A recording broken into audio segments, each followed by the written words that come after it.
side, let's tell you about what is happening in Germany, where the president, Bola Tinubu, has been attending at the CWA meeting at the G20 Conference of the Leaders. And in that meeting, the president has been addressing and talking to foreign partners and investors, asking them to look the way of Nigeria. Yesterday, the president told the world that the Nigerian people are the primary asset of the country and what the investors need to look into.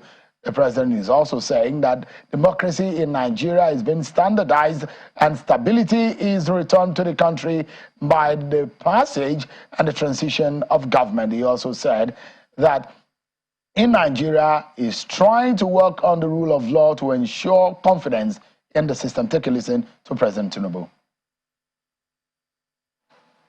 We've had a journey of several years.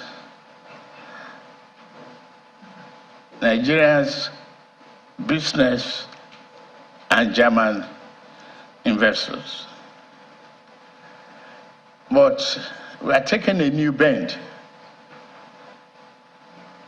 That is why I am here personally. To tell you and assure you that democracy has a place and resiliency is the answer in Nigeria today.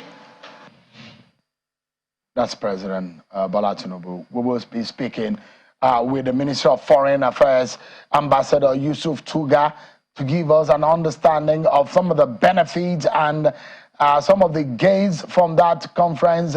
Ambassador Tuga joins us live from Berlin. It's good to see you, Honorable Minister. Thank you so much for joining us on the program tonight. Happy to be here. Thank you so much.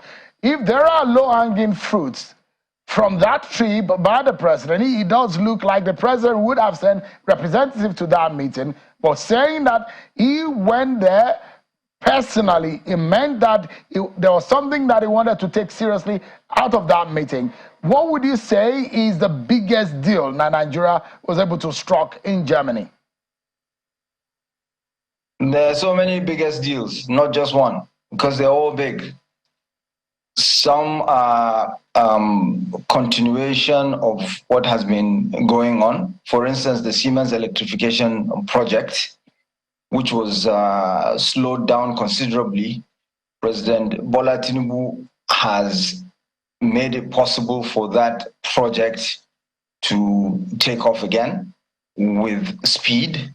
So that is ongoing, and we're going to see the effects of that in the very near future. He has reinstilled confidence on the German side as well as on the Nigerian side. So that is one. Today, for instance, earlier on, there was the signing of a $500 million agreement between Union Bank and a German group, CWS, for financing of green energy projects. There was the signing of a mini LNG project also between a Nigerian group and a German group. So, and of course, Germany is in need of energy. There is a shortage of energy supplies since the advent of the Russian-Ukrainian conflict in Europe. So these are very few of the things that have been happening. And you have to look at these things within the context of what is even happening. This has happened in Germany, for instance. I'm just touching on a few. But you also have to look at what is going on in other places with Nigeria, with the Nigerian private sector, because of the confidence that has been reinstilled in private sector activity by the Tinubu administration. Within the last 2 weeks, Aliko Dangote and Carlyle Group signed a $500 million contract with an investment fund. BUA signed with IFC another $500 million agreement. Then I mentioned this Union Bank CWS, that's another $500 million agreement. Then you have NSIA, the Nigeria Sovereign Investment Authority, signing with IFC another $500 million agreement. So within the last 2 weeks, you can easily say $2 billion. So these are the sort of things that are ongoing that are not even being tracked properly. There's a lot happening. He has engaged here in Germany. He has, again, instilled confidence in the German the German private sector, what they refer to as the Mittelstand, the medium-sized family-owned businesses that are always scared of political and financial risk. He has allayed those fears. All right, Honorable Minister, there's about 50 million cubic feet of gas being flared in Nigeria daily. And part of the conversation that we understand has been struck in Germany is that nothing less than 850,000 tons per annum or 1.2 million tons per annum will be exchanged between Nigeria and Germany. Germany will gain in terms of getting gas to propel its energy needs based on the shortage that we're seeing within Europe due to the conflict in Russia and Ukraine. But Nigeria is losing badly in the economy because of shortage of electricity. So what is the gain for Nigeria? We understand that by 2026, there will be the first delivery of this deal of gas to Germany. But within this short time or within this period, what is the gain of Nigeria, especially in electricity supply? Well, electricity supply will improve with the completion of the AKK project, the Ajakuta, Abuja, Kaduna, Kano project, which is ongoing, and the Oben gas pipeline project, which will be transporting gas from the southeastern or south-south part of Nigeria, the oil fields, the gas fields there, to the rest of the country. So you see, these things don't happen in isolation of each other. There's so many things that are going on. There's so many moving parts. So the fact that we're exporting gas to Germany, or we intend to do so, does not mean that we are depriving Nigeria's domestic gas needs. That will be fulfilled as well. But you also need the revenue that will accrue from such exports to invest further in taking electricity and gas to other parts of Nigeria. So it's all interconnected, but one doesn't stop the other from happening. So what I would just want Nigerians to know tonight, and perhaps my viewership tonight, to understand whether or not there are real gains in tangible format that Nigerians need to have from President Tinubu's trip to Germany, is whether or not electricity will be guaranteed. And how soon? Is it next month? Is it in January? Since you mentioned the Siemens deal, I don't want us to perhaps go back to what the problem were, because I mean, Nigerians are tired of hearing what the problem is. The good news is that that deal is back on stream. Now, what about that deal? How soon can Nigerians begin to see a drastic change in electricity supply? In the coming year, we're almost at the end of this year. So in the coming year, by the first half of next year, God willing, there will be a remarkable improvement in electricity supply in Nigeria. The setbacks that happened in the past, some were man-made, some weren't. You know, for instance, there was COVID, the COVID pandemic. We had no control over that, and that was part of the problem. But like I said, there's a reinvigoration of will, of the commitment to deliver under the Tinubu administration. And you know, this the German side has the same feeling. The two sides are working closely together. You have to bear in mind that Chancellor Schultz visited Nigeria about 3 weeks ago or thereabouts, before President Tinubu was invited to attend this summit and engage with not only Germany, but also other countries, as well as African countries and international financial corporations and development finance, financial institutions. So it's something that is going to be felt within a very short period of time. Now, one of the biggest fear perhaps any investor will have is the inconsistencies and what a lot of people have ascribed as the lack of regularity in the rule of law. Because when you're putting your money in an economy and there is no guarantee of the rule of law, which is the bedrock of any contract. Because any deal being struck either by private to private organization or private to government or government to government is backed by a contract are enshrined in the law.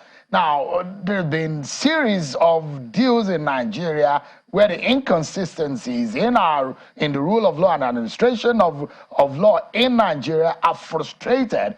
The president was talking about that. How is he able to guarantee or convince the rest of the world that Nigeria is a good place to invest? Yes, we have the people. Yes, we have the resources. Yes, we have the land. Yes, we have the climate. But what about governance and reasonable? How reasonable is government in allowing foreign investment to thrive? The president talked about the two risks that business is concerned with: political risk and financial risk.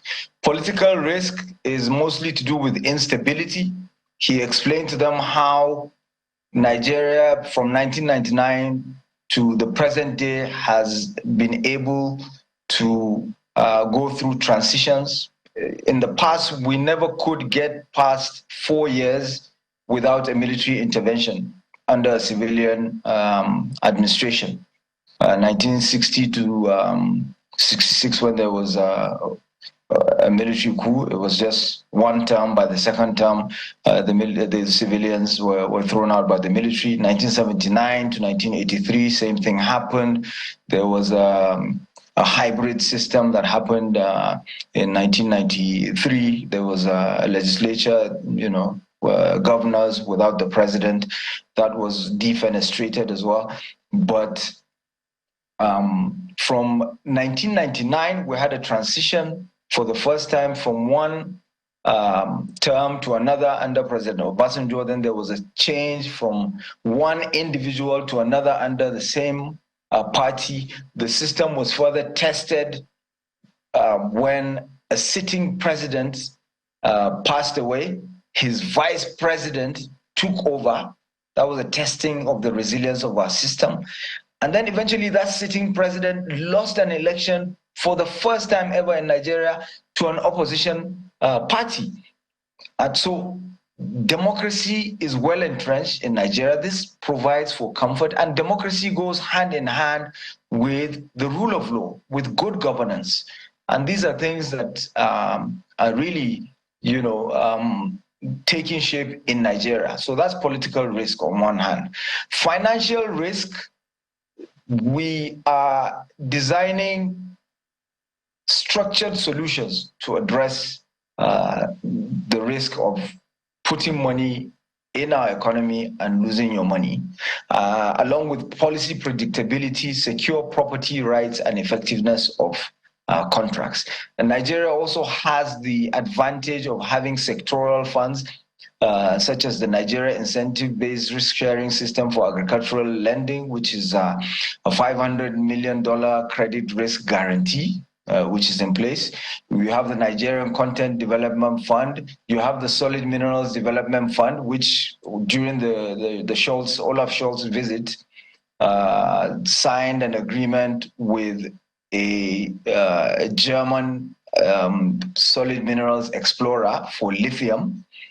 You have tertiary education trust fund, for instance. So all of these funds can be used to de-risk investment. So we are looking for partners out there that will cover the other half of the risk. We can cover some of the risk on our side, then it is up to other countries to cover the risk on their side. And that way, medium-sized businesses, because you see what has happened in Europe is that their economies rely heavily on these medium-sized, world-class businesses, and they are averse to risk. And this is how you can design these sort of structured solutions that would encourage the private sector to invest in countries like Nigeria and Africa as a whole. It's heartwarming, though, as the president said, the Nigerian people are the primary asset, and he's boasted to the rest of the world that he has a very good team to make his work happen. On the final note, Honorable Minister, just as the president will be coming back home, what are the certain words for Nigerians apart from the energy sector, the gains and the benefits that they need to know tonight? There's so many other sectors where there were engagements, agriculture. There are companies like Bayer that are interested, so long as they will come with products that are, compatible with our soil, with our environment, with our health policies. The likes of Bayer are very welcome, and they're already in Nigeria anyway. There was a meeting with the BVMW, which is a group, an association of 270,000 German companies that most of them are hidden champions that are looking to come into Nigeria. So apart from those that are already in Nigeria, we're talking about new ones that are interested in coming.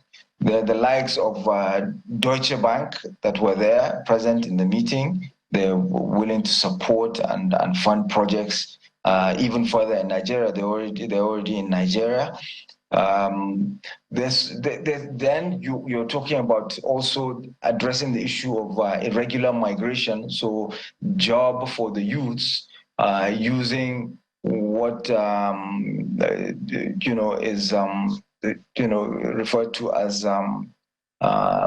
business process outsourcing, for instance, where you can work remotely while you're in Nigeria. You're working in Europe. There are already companies that are doing that. The likes of Andela, for instance, supplying these sort of services to European countries all over. So these are the sort of things that we're looking to do with a country like Germany that has an aging population that is in dire need of labor. So again, structuring it in such a way that we can provide for skilled labor in a manner where there's dignity, there's respect. And for us, this is part of the 4 Ds that we've been talking about: diplomacy, development, demography, and diaspora. Honorable Minister for Foreign Affairs, Ambassador Yusuf Tuga, thank you so much indeed for your time and explaining some of these the benefits and the agenda of President Bola Tinubu's trip to Germany. Thank you so much indeed for your time today. I appreciate it. Thank you. Thank you for having me.